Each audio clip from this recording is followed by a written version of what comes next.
concerned, I think none of us need have any apprehensions. None of us need have any doubt. But my fear, which I must express clearly, is this.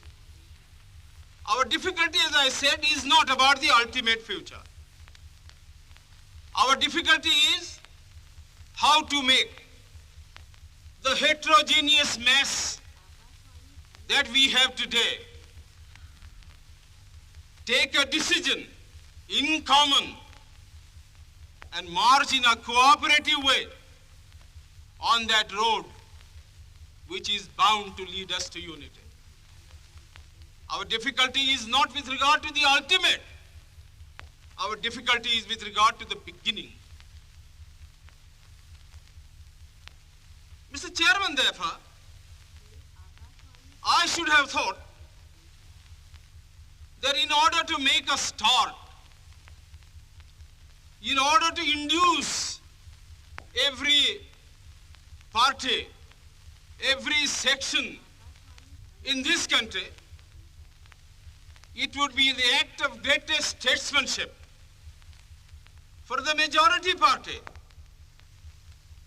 even to make a concession to the prejudices of people who are not prepared to march together. And it is for that I propose to make this appeal.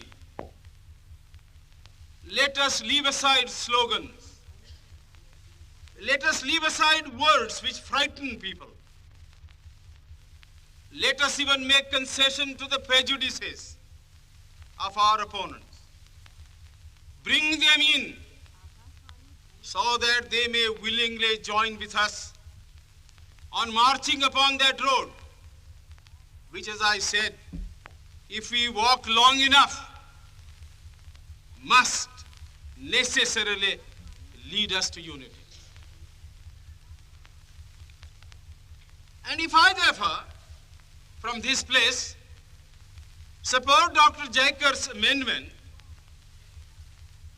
it is because I want all of us to realize that whether we are right or wrong, whether the position that we take is consonance with our legal rights, whether that accords with the statement of May 16th or December 16th, leave all that aside.